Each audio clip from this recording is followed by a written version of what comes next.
Assalamualaikum warahmatullahi wabarakatuh. Salam sejahtera untuk kita semua. Kami dari kelompok 2 akan menjelaskan tentang materi inflasi dan deflasi beserta kasusnya dan juga beserta keterkaitan materinya dengan kasus untuk pemenuhan tugas ekonomi teknik. Selanjutnya, saya akan memperkenalkan anggota dari kelompok 2. Boleh di next slide. Nah, kelompok 2 sendiri beranggotakan dari yang pertama, ada rekan saya, Gladys Dwi Harlina, dengan NIM 120124243. Saya sendiri, Anissa Nursyahbani, dengan NIM 120420499. Dan rekan saya, Sinatriasti Purwi, dengan NIM 120120208. Untuk pembahasan selanjutnya akan diteruskan oleh teman saya. Oke, yang pertama ini akan dibahas mengenai pengertian dari inflasi dan deflasi. Nah, yang pertama itu inflasi. Apa sih inflasi? Inflasi adalah peningkatan harga secara terus-menerus atau dapat dikatakan kenaikan harga secara umum. Lalu kalau dengan deflasi itu merupakan penurunan harga secara terus-menerus dalam jangka waktu tertentu. Next. Nah, jadi kami ini akan membahas satu persatu. Yang pertama, kami akan membahas mengenai inflasi terlebih dahulu. Nah, untuk contoh kasus inflasi yang terjadi di Indonesia, berdasarkan dari Badan Pusat Statistik, pada bulan Maret tahun 2022 itu terjadi inflasi sebesar 0,66% dengan indeks harga konsumen sebesar 108,95. Dari 90 kota IHK, terdapat 88 kota mengalami inflasi, sedangkan 2 kota mengalami deflasi. Inflasi yang tertinggi itu terjadi di Merauke dengan presentasi 1,86.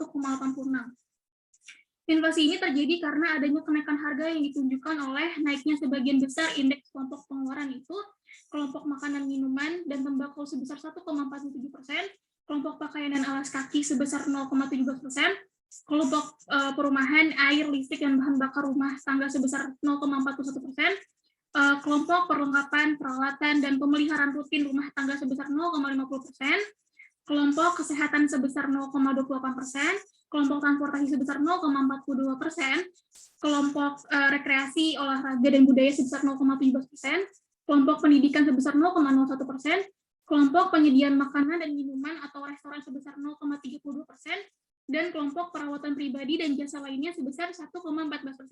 Sementara untuk kelompok pengeluaran informasi, komunikasi, dan jasa keuangan tidak mengalami perubahan. Next. Nah, kami mencoba untuk mengaitkan antara kasus yang sudah kami bahas itu dengan metode 5W1H.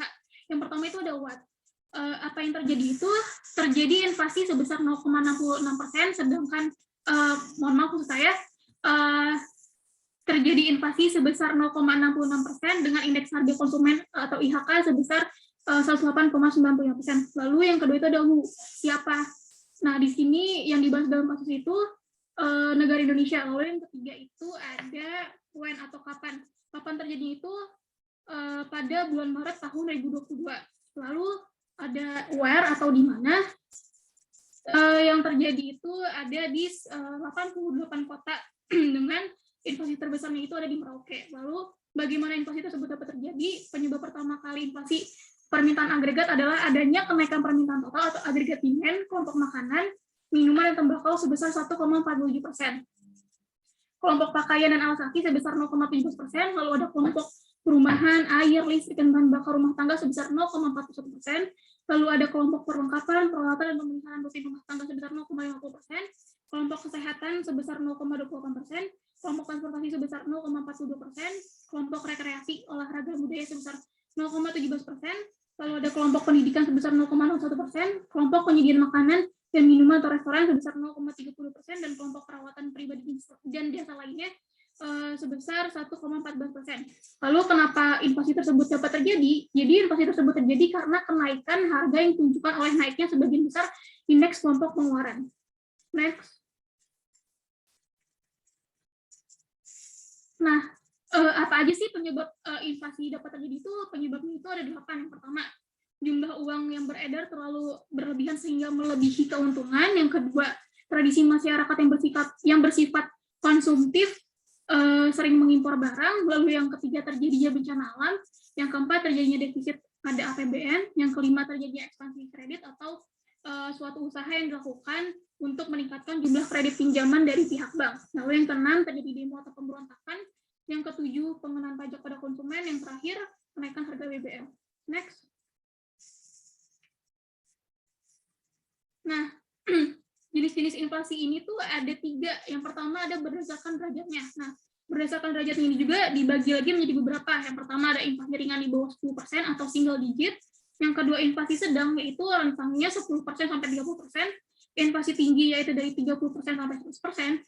Lalu yang terakhir hyperinflation di atas 100%.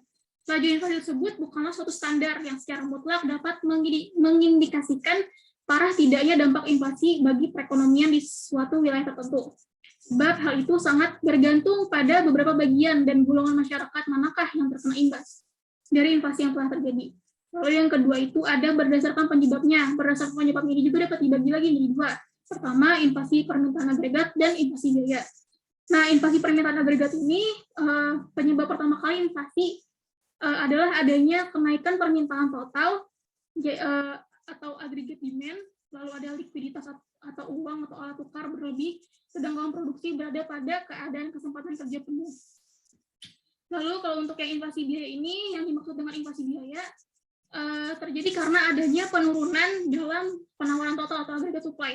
Terjadi kurangnya produksi atau distribusi karena adanya kenaikan biaya produksi. Lalu yang ketiga, berdasarkan asalnya. Nah, berdasarkan asalnya juga ini dibagi jadi 2 lagi, jadi domestic inflation dan imported inflation. Nah, kalau domestic inflation itu inflasi yang sepenuhnya disebabkan oleh kesalahan pengelolaan perekonomian baik di sektor real ataupun di sektor moneter di dalam negeri. Nah, kalau yang imported inflation, inflasi yang disebabkan oleh adanya kenaikan harga komoditi di luar negeri atau di negara asing yang memiliki hubungan perdagangan dengan negara yang bersangkutan. Next. Selanjutnya ada beberapa upaya untuk menangani inflasi. Yang pertama dengan kebijakan moneter. Apa itu kebijakan moneter? Adalah tindakan yang dilakukan oleh pihak bank sentral untuk mempengaruhi uang yang beredar dari kredit. Kebijakan moneter yang dilakukan oleh pemerintah untuk mengatasi inflasi adalah contohnya kebijakan diskonto, operasi pasar terbuka, perubahan cadangan minimum, dan pemberian kredit selektif.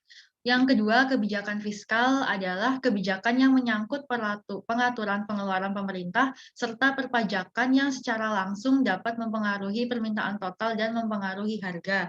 Contoh kebijakan fiskal antara lain mengurangi pengeluaran negara, menaikkan atau mengefektifkan pajak, menekankan pengeluaran pemerintah, mengadakan pinjaman pemerintah. Nah, kemudian yang ketiga, kebijakan non-moneter dapat ditempuh melalui cara berikut, yaitu kebijakan upah, kebijakan yang berkaitan dengan hasil produksi, dan kebijakan penentuan harga dan indexing. Selanjutnya, dampak inflasi terhadap perekonomian. Yang pertama, ada dampak inflasi terhadap perekonomian secara umum, yaitu mendorong penanaman modal spekulatif. Yang kedua, tingkat bunga meningkat. Yang keempat, adanya ketidakpastian keadaan ekonomi di masa yang akan datang. Yang keempat, timbulnya masalah dalam neraca pembayaran. Kemudian dampak inflasi terhadap perekonomian secara khusus, yaitu dampak inflasi terhadap pendapatan, dampak inflasi terhadap individu atau masyarakat, dampak inflasi terhadap produksi, dan dampak inflasi terhadap distribusi. Nah, contoh berikutnya adalah contoh kasus deflasi yang terjadi di Indonesia, yaitu pada Juni tahun 2021 terjadi deflasi sebesar 0,16% dengan indeks harga konsumen atau IHK sebesar 106,46. Dari 90 kota yang terkena IHK, 56 kota mengalami deflasi dan 34 kota mengalami inflasi. Deflasi tertinggi terjadi di Kupang sebesar 0,89%. dengan indeks harga konsumen sebesar 104,88 dan terendah terjadi di Palembang sebesar 0,01% dengan indeks harga konsumen sebesar 105,49. Deflasi terjadi karena adanya penurunan harga yang ditunjukkan oleh turunnya beberapa indeks kelompok pengeluaran, yaitu kelompok makanan, kelompok minuman, dan tembakau sebesar 0,71%. Kelompok pakaian dan alas kaki sebesar 0,12%, kelompok transportasi sebesar 0,35% dan kelompok informasi, komunikasi, dan jasa keuangan sebesar 0,01%. Sementara kelompok pengeluaran yang mengalami kenaikan indeks yaitu kelompok perumahan, air, listrik, dan bahan bakar rumah tangga sebesar 0,07%. Kelompok perlengkapan, peralatan, dan pemeliharaan rutin rumah tangga sebesar 0,17%. Kelompok kesehatan sebesar 0,03%. Kelompok rekreasi, olahraga, dan budaya sebesar 0,23%. Kelompok pendidikan sebesar 0,03%, kelompok penyediaan makanan dan minuman atau restoran sebesar 0,24%, dan kelompok perawatan pribadi dan jasa lainnya sebesar 0,35%. Nah, di sini kami merincikan kasus tersebut ke dalam 5W1H, di mana Watt adalah terjadinya deflasi sebesar 0,16% dengan indeks harga konsumen sebesar 106,46, dengan yang menjadi subjek di sini adalah negara Indonesia. Kemudian kapannya yaitu Juni 2021, di mananya adalah ada di 90 kota, 56 kota mengalami deflasi, dan salah satunya yang terbesar adalah Kupang. Bagaimana? Yaitu permintaan barang menurun pada kelompok makanan, minuman, dan tembakau sebesar 0,71%, kelompok pakaian dan alas kaki sebesar 0,12%, kelompok transportasi sebesar 0,35%, dan kelompok informasi, komunikasi, dan jasa keuangan sebesar 0,01%. Sementara kelompok pengeluaran yang mengalami kenaikan indeks yaitu kelompok perumahan, air, listrik, dan bahan bakar rumah tangga sebesar 0,07%, kelompok perlengkapan peralatan dan pemeliharaan rutin rumah tangga sebesar 0,17%, kelompok kesehatan sebesar 0,03%, kelompok rekreasi, olahraga, dan budaya sebesar 0,23%, kelompok pendidikan sebesar 0,03%, kelompok penyediaan makanan dan minuman atau restoran sebesar 0,24%, dan kelompok perawatan pribadi dan jasa lainnya sebesar 0,35%.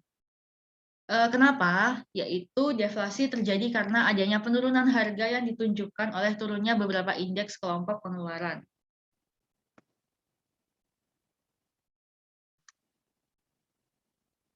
Baik, selanjutnya untuk keterkaitan kasus deflasi dengan materi yang telah kami baca. Yang pertama, ada penyebab deflasi.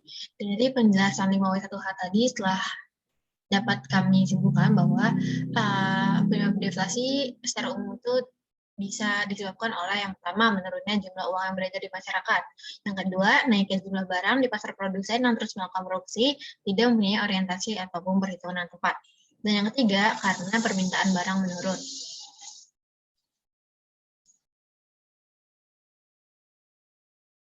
Nah, selanjutnya deflasi juga bisa dibagi menjadi dua. Yang pertama, deflasi strategis, di mana hal ini terjadi karena penerapan kebijakan pengontrolan terhadap gejala konsumsi berlebihan guna mengatasi kenaikan harga pasar. Yang kedua, deflasi sirkulasi, di mana hal ini terjadi pada saat transisi dari kesuksesan perekonomian menjadi kemerosotan atau penurunan perekonomian akibat dari ketidakseimbangan antara daya produksi dan konsumsi, dan juga terjadi akibat penurunan harga pasar dalam resesi ekonomi, dan juga sebagai akibat dari semakin kurangnya kebutuhan ataupun permintaan terhadap barang ekonomi yang berlebihan. Atau deflasi sirkulasi ini bisa dibilang kebalikan dari demand pull inflation.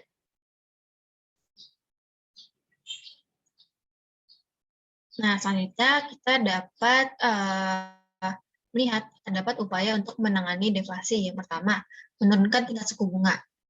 Nah, hal ini dapat kita lakukan untuk mengatasi terjadinya deflasi karena dengan menurunkan tingkat suku bunga memiliki tujuan untuk menambah uang yang beredar di masyarakat. Jadi, karena tingkat suku bunga menurun, maka masyarakat akan lebih terdorong untuk mengeluarkan uangnya untuk dikonsumsi ataupun dilakukan investasi dibandingkan uangnya itu disimpan di bank. Yang kedua, menerapkan kebijakan moneter, yang dimana kebijakan ini dilakukan oleh bank sentral dengan tujuan untuk menambahkan jumlah uang yang beredar di masyarakat. Yang ketiga, menerapkan kebijakan fiskal. Cara penetapan kebijakan fiskal ini untuk mengatasi deflasi dengan cara menurunkan pajak atau mengurangi nilai pajak yang dikenakan.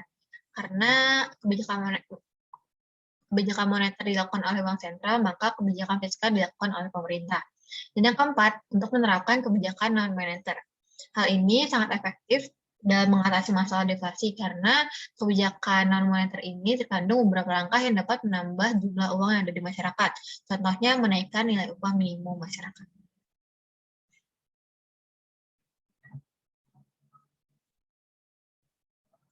Selanjutnya dapat kita lihat terdapat dampak inflasi. Mohon maaf, maksudnya dampak deflasi terhadap perekonomian.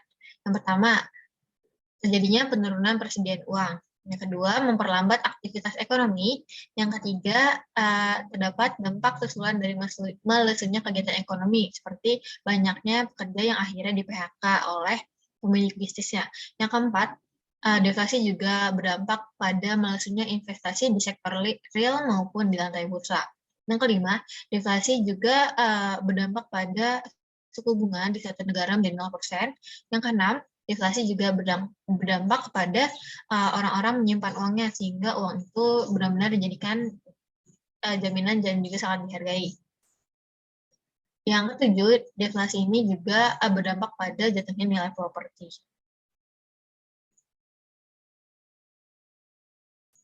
Baik, berikut merupakan beberapa referensi yang kami telah baca untuk menyambungkan kasus yang telah kami suguhkan dengan materi inflasi dan juga deflasi mata kuliah ekonomi teknik. Boleh next. Baik, sekian selesai sudah penjelasan kasus dan juga keterkaitannya dengan materi inflasi dan juga deflasi dari kelompok 2. Terima kasih banyak, kurang lebihnya mohon maaf. Wassalamualaikum warahmatullahi wabarakatuh.